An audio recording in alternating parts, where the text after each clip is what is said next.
ঈমান এবং তাকওয়ার চর্চা করা, এটা হলো আমাদের রিজিক বৃদ্ধি এবং রিজিকের বরকতের একটি অন্যতম কারণ। দ্বিতীয়ত হলো ইস্তেগফার করা। সূরা নূহ রব্বুল আলামিন নূহ আলাইহিস সালামের জাতিকে নূহ আলাইহিস সালামের ভাষায় নির্দেশ করেছেন। তিনি বলেছেন, ফাকুলতু ইস্তাগফিরু রাব্বাকুম ইন্নাহু কানা গাফফারা। আমি বলেছি আমার জাতিকে তোমরা আল্লাহর কাছে ইস্তেগফার করো, ক্ষমা প্রার্থনা করো, তাহলে কি হবে?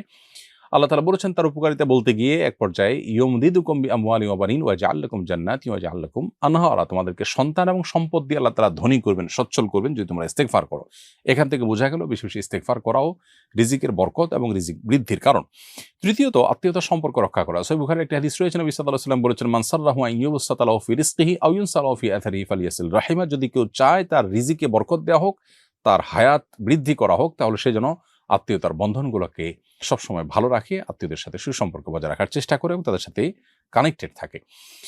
আর এর পাশাপাশি আরেকটি আমল হলো যে আল্লাহ তাআলার নিয়ামতের শুকর আদায় করা। আল্লাহ বলেছেন, লা ইন শাকারতুম লা আযীদান্নাকুম, কেউ তোমরা যদি আমার শুকরিয়া আদায় করো আমি নিয়ামত আরো বাড়িয়ে দিব। আল্লাহ যেটুকু দিয়েছেন সেগুলোর জন্য আলহামদুলিল্লাহ বললে, অন্যের তুলনায় আল্লাহ আমাকে ভালো রেখেছেন, শুকরিয়া আদায় করলে আল্লাহ তাআলা নিয়ামত আরো বাড়িয়ে দেবেন ইনশাআল্লাহ। এরপরে সাদাকার মাধ্যমেও কিন্তু রিজিক বারাকা লাভ হয়।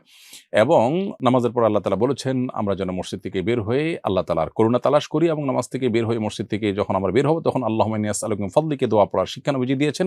এখানে ফজল অর্থাৎ করুণার চাইতে বলা হয়েছে, অর্থাৎ রিজিক চাইতে বলা হয়েছে। আপনি যখন মসজিদ থেকে বের হওয়ার সময় রিজিক চেয়ে আল্লাহর কাছে বের হবেন এবং আপনার পেশায় আপনি সিরিয়াস হবেন, আন্তরিকতার সাথে কাজ করবেন, আপনার জীবনে বরকত আসবে। সকালবেলা কাজ শুরু করলেও জীবনে বরকত নেমে আসে। নবী সাল্লাল্লাহু আলাইহি ওয়াসাল্লাম বলেছেন, আল্লাহুম্মা বারিক লি উম্মতি ফি বুকুরিহা, আল্লাহ আমার উম্মতের জন্য সকালের সময়টাতে বরকত দান করুন। এজন্য বরকত লাভের যত মাধ্যম আছে সেগুলো আমরা অবলম্বন করব। বিসমিল্লাহ বলে কোনো কাজ করলে সেখানে আল্লাহ তাআলা বারাকা দিয়ে থাকেন। অতএব রিজিকের বৃদ্ধি বা রিজিকের বরকতের জন্য এই আমলগুলো আমরা করতে পারি কোরআন এবং হাদিসের আলোকে। দীর্ঘদিন ধরে চশমা ব্যবহারের কারণে চশমা আমার অঙ্গের মতো হয়ে গেছে। নামাজের সময়ও চশমা সাধারণত পরাই থাকে। অনেক সময় চশমার কারণে সেজদায় নাক পুরোপুরি ফ্লোরে লাগে না। এতে কি নামাজের সমস্যা হবে? উত্তর হলো দর্শক, সাধারণত চশমা ব্যবহার করলে নাক এবং কপাল ফ্লোরে চশমা ব্যবহার করেও লাগানো যায়।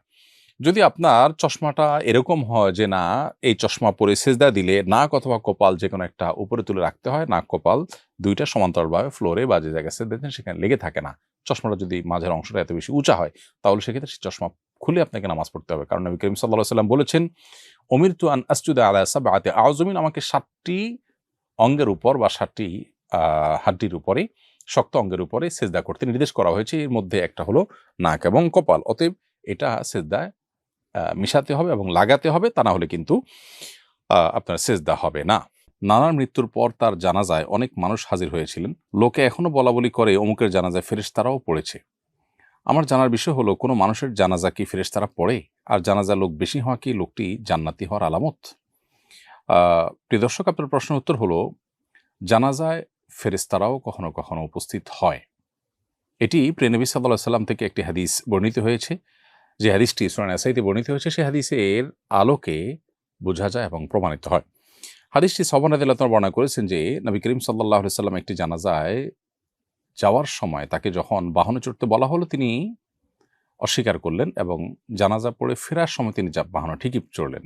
যখন তাকে জিজ্ঞাসা করা হলো যে আপনি প্রথমে বাহনে কেন চড়তে চাননি, তিনি তখন বললেন, এই জানাজা বিপুল পরিমাণ ফেরেশতারা উপস্থিত হয়েছেন এবং সমস্ত শূন্য জায়গাগুলো ফেরেশতায় পরিপূর্ণ ছিল, এজন্য আমি বাহনে চড়তে চাইনি।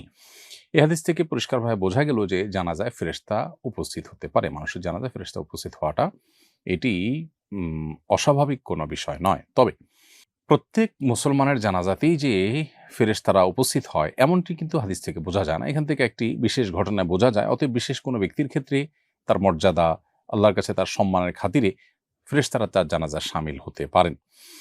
সেই সাথে আরেকটি বিষয় এখানে উল্লেখ করার মতো, সেটি হলো নবী করিম সাল্লাল্লাহু আলাইহি ওয়াসাল্লাম যে বাহনে চড়েননি, অথচ সাধারণ মানুষ তো অনেকে হয়তো বাহনে এসেছেন, তাহলে তাদের কি হবে? উত্তর হলো যে নবী করিম সাল্লাল্লাহু আলাইহি ওয়াসাল্লাম যেখানে তাকে আল্লাহ তাআলা ওহীর মাধ্যমে জানিয়েছেন বা তিনি তার সামনে আল্লাহ তাআলা বিষয়টাকে স্পষ্ট করেছেন, তিনি দেখতে পেয়েছেন, সেজন্য তিনি বাহনে চড়েননি। অন্যদের বেলায় যেহেতু এটি প্রযোজ্য নয়, অতএব তাদের বাহনে চড়লে অসুবিধা তাদের জন্য ছিল না।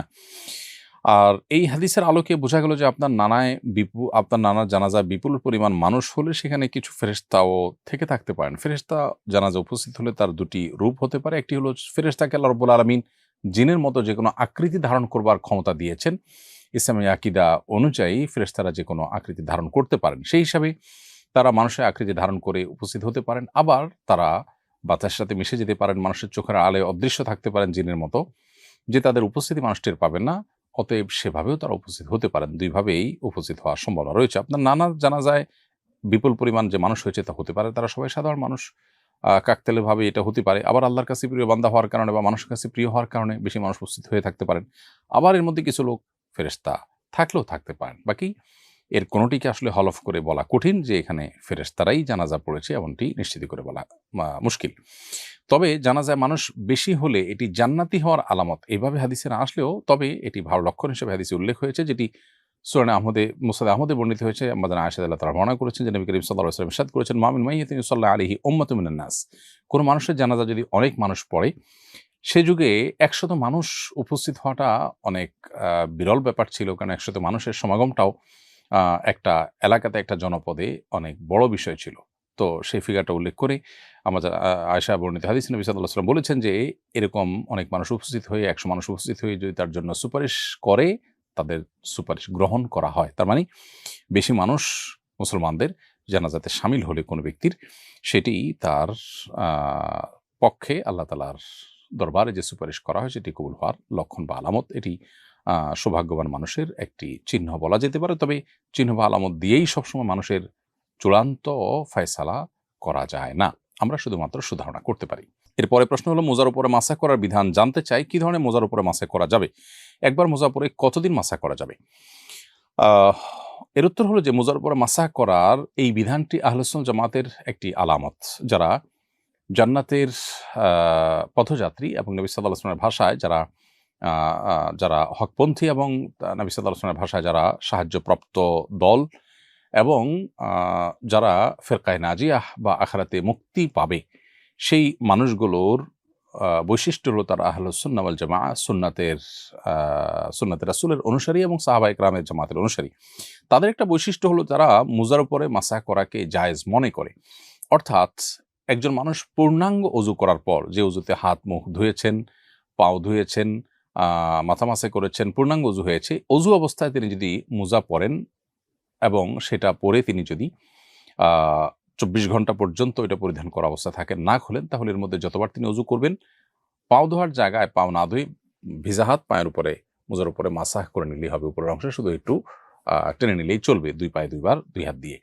তো এইভাবে যদি আমরা মাসা করি তাহলে ইনশাআল্লাহ মুজার উপরে মাসাহ করা হয়ে যাবে। কিন্তু এই মুজাটি ফুকাহে হানাফির মতে চামড়া মোজা হতে হবে, অথবা কাপড়ের মোজা হলে এমন কাপড়ের মোজা হতে পারে যেটা চামড়া মোজার মতোই পারপাস সার্ভ করে, যেটা পরে ৩ মাইল পর্যন্ত হাঁটা যায়, বহুদূর পর্যন্ত হাঁটা যায়। অথবা এবং সেই সাথে মোজার উপরে যেরকম চামড়া মোজার উপরে পানি দিলে যেরকম পায়ে লাগে না, এই মোজার উপরে পানি দিলে এটা পায়ে লাগবে না।